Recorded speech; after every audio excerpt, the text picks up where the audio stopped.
Guys, hey, nibonile ukuthi abantu bayaphela mara overseas ilanga. Nibonile ukuthi abamhlophe isikhathi sabo mara sesiphelile emhlabeni. Isikhathi sabamhlophe siphelile guys. Labantu laba abase abantu bemvelo. Labantu laba kahle kahle bayiseed embi. Labantu kahle kahle bayi-creation kaYakubu. If you know the story saka Yakubu, you'll understand ukuthi kwenzakalani. Labantu banikezwa only 6,000 years to rule planet Earth. Labantu laba bayanikezwa only 6,000 years to rule emhlabeni nabantu abamnyama. This was an agreement eyayenziwa mandulo. Iyenziwa bokhokho bethu. Bathi okay, sizonipha only 6,000 years to rule over us. That is why emhlabeni bekunje. Kunabantu abathanda ukubuza ukuthi mara uNkulunkulu wayekuphi ngalesa sikhathi lesana si under slavery, sihlukumezwa na yonke lento. It was an agreement that was made by us, uNkulunkulu wasemhlabeni. Siyeza this agreement no Yakubu ukuthi uYakubu aka create le seed yakhe le yabamhlophe so that kuzokwazi ukuthi evilness izokwazi ukuthi iphumele kubo. But we had an agreement yokuthi sibanikeza only 6,000 years to rule over us. That is why everything yayenzeka kanje. We've let everything to happen ngabomu because we have given them only 6,000 years to rule earth so that this evilness yabo izokwazi ukuthi iphume vele isebenze. But sabapha only 6,000 years to rule. Ngani nge-evilness. Njengoba sasibona umhlaba bokunje besi andabona. So ngamanye amagama besi under i-white race, which is i-Luciferian race, which is ama-fallen angels, which is ama-satanists, which is i-Illuminati.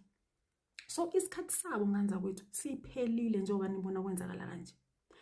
Abantu bayabhubha, abamhlophe bayabhubha overseas, bayaphela. Baqedwa yini? Ilanga, umveli kuqala. Umveli kuqala washo wathi mangibuya ngizobhubhisa kwasani engasiyimvelo. Yonke into engasiyinzalo yami okungasiyimvelo izoshabalala. Njengoba sibona abamhlophe baqedwa ilanga kanje, isikhathi sabo siphelile nganza kwethu, siphelile isikhathi salabantu. Labantu bayenzile, they've served i-6,000 yabo emhlabeni ye-evilness, but their time is up. Phelile ngeseed kaYakubu. Phelile guys, sisazobona. And lokhu okwenzakalayo overseas nganza kwethu angeke kuphelele khona, kuseza even nangapha. Asikhumbule ukuthi le seed le kaYakubu, it's all over the world. Even nala eAfrica leyo seed le ikhona. So lelanga leli lisazoza futhi ngapha, lizoshisa ngapha. Lizoshisa ngapha. Lidestroye labantu kade baloku ba destroya imvelo. Ngifuna ukunibuyisela emuva to i-message ngiyacabanga ukuthi abaningi benu senikhohliwe leyo message leyo. Do you guys remember last year makuzawuphuma i-message ukuthi there's a comet that it's on the way, it's coming. Leyo message leyo yaphuma ngabo November, December. You remember that message? Umveli kuqala wathi ngiyeza ngizodestroya bonke abantu abekade ba destroya ingane zami nemvelo. Washo njalo athi ngiyeza ngisendleleni ngizodestroya yimi loyo, ngiyeza ngizodestroya labantu kade baloku ba destroya imvelo nabantwana bami. And look at what's happening overseas now. Umhlaba uyabhubha, kuyaphela ngabo. So bear in mind ukuthi njengoba ilanga lishisa ngale, liseza nangapha, lizoshisa ngapha, lizodestroya wonke umuntu ongasiyimvelo even on this side, because isikhathi sabo labantu laba siphelile.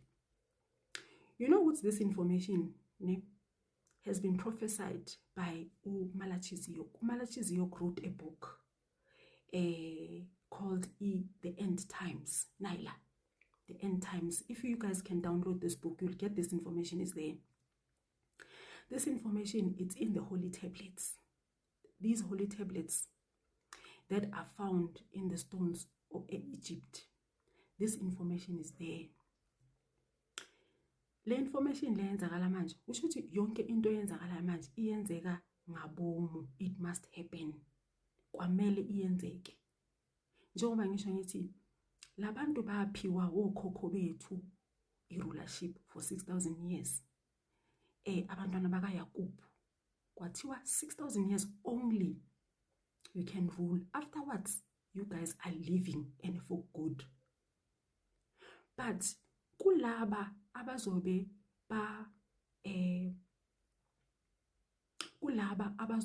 bayenza kahle, they can still be kept on planet Earth. Usho ukuthi laba abazobe bayenza kahle bazofundiswa ukuba uNkulunkulu, bazofundiswa uthando, ngoba uthando into abangayazi, into abayaziyo evilness kuphela. So they need to be taught how to love, they need to be taught unity. So laba abazobe bayenza kahle, of which I think it's a few, because most of them, they are evil. These people are evil nje vele, abalungile bonke nje. It's only a few, I think it's only 10% yabantu ongathi laba ungabaqoqa ubathathe uzobafundisa uba uNkulunkulu. But the rest nje, they are evil, these people. So isikhathi salabantu siphelile nganza kwethu. So asingamangali ukuthi kwenzakalani overseas. Nangapha kithi kusazoyenzeka because nala kithi bakhona labantu. So whatever that is happening right now, ukuthi umveli kuqala uyabashisa, uyabadestroya, kuyaphela ngabo. Nangapha nganza kwethu kusazoyenzeka. So lelanga leli elishisayo leli, njengoba silibona lishisa kanje, li destroy abantu bangasimvelo, lizoyenzana kithi, lizos-upgrade thina. Lizos-upgrade thina. So now, what is it that we need to do, thina abantu abamnyama, to prepare ourselves? Is to align with imvelo kakhulu. Spend more time in the sun. Singalisabi ilanga. Singahlali endlini. Singalight ama-aircon. Singahlali emthunzini. Sizijwayeze lelanga lelo, so that when the sun hits kakhulu, sibe sesilijwayele. Sisuke kulento lokuthi hey, mangihlala elangeni ngizoba mnyama. Vele kwamele vele sibe mnyama thina because we have melanin. Asikhumbule ukuthi mandulo, before this color that we have currently, we had dark skin. Dark skin. Very, very dark. So lento yethu ukuthi sothi hey mangihlala elangeni ngizoshiswa ilanga bese ngiba mnyama, kwamele vele sibe mnyama vele ngoba originally ikhala yethu injalo. Injalo vele originally we are dark black thina. So asizijwayezeni lelanga leli nganza kwethu, lelanga leli lizele thina ukuzo-upgrade thina, lizele ukuzo-destroya iseed yakaYakob. Kunjalo nganza kwethu. Bengithi nginazise ukuthi ningamangali ukuthi hayibo ilanga laceda abantu kangaka overseas kwenzakalani. Li-destroya iseed yakaYakob, nangapha liseza. And then okunye futhi kumele sikwenze ukuthi kumele sidle healthy. I-message engingayithola ukuthi singasadli inyama kakhulu. Because inyama nayo ayikho right for imizimba yethu. Inyama ithatha isikhathi eside ukudigesta emzimbeni. Inyama inama-parasites. Inyama iyasinda, mase emzimbeni uyayizwa iyasinda. So lelanga leli malifika la lizoshisa, mele lisithole ukuthi ama-bodies wethu they are light, so that singazokwazi ukuba nokugula, singazokuba nama-high blood nako konke lokhu okuzobe sisi-affectwa yilanga. So let's prepare ourselves, guys. Lelanga leli kahle umveli ngqangi. Let me say umveli ngqangi uzele thina la emhlabeni. Uzosilwela from this evil seed kaYakob.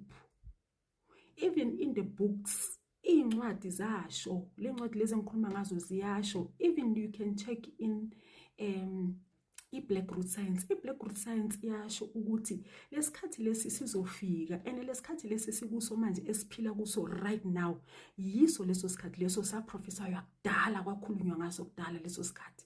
Sikuso ke manje leso sikhathi leso. So be prepared, guys. Ilanga lizolamulela thina, ilanga lizo-upgrade thina, ilanga lizele ukuzodestroya abantu abangasiyimvelo.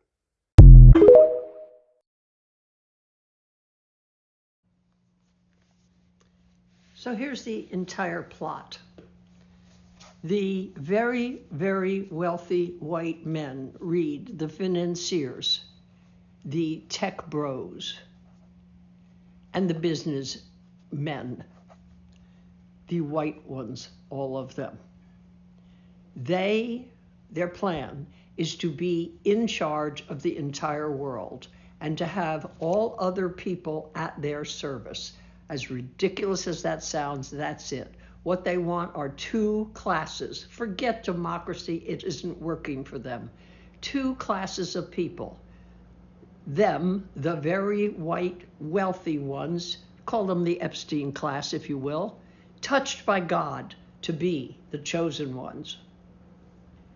And then there's the workers. Them and the workers.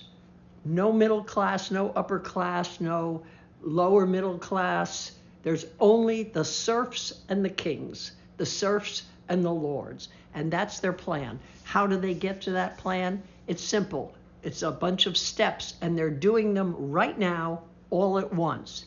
And it goes like this. Oh, wait. Aside from the serfs, the men, to serve them, they want the women to service them. All women, no matter what age.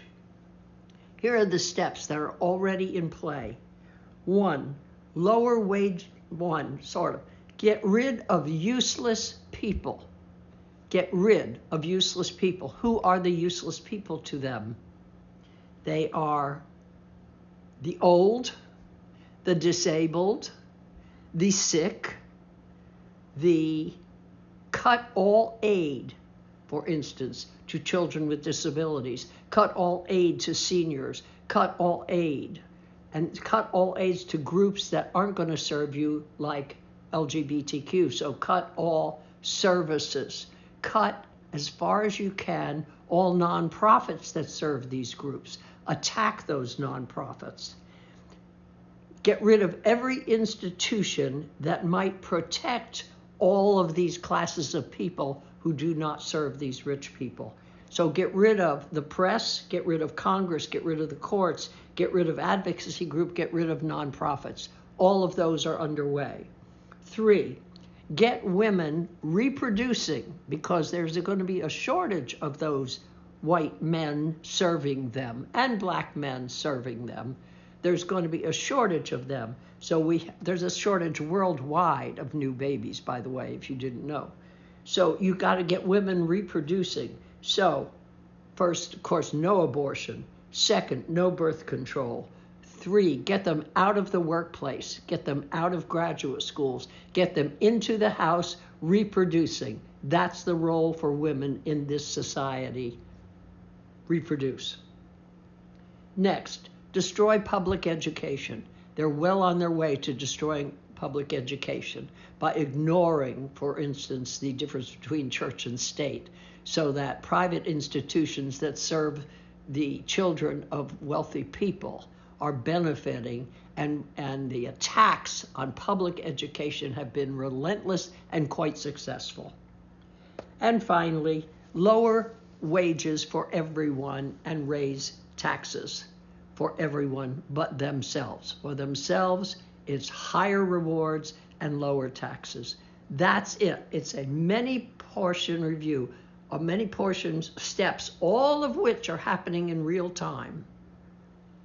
The goal, 2 classes, very, very, very, very wealthy, very, very, very, very poor. Trump, he's just the clown in charge that can rile up the troops. He's the idiot in charge.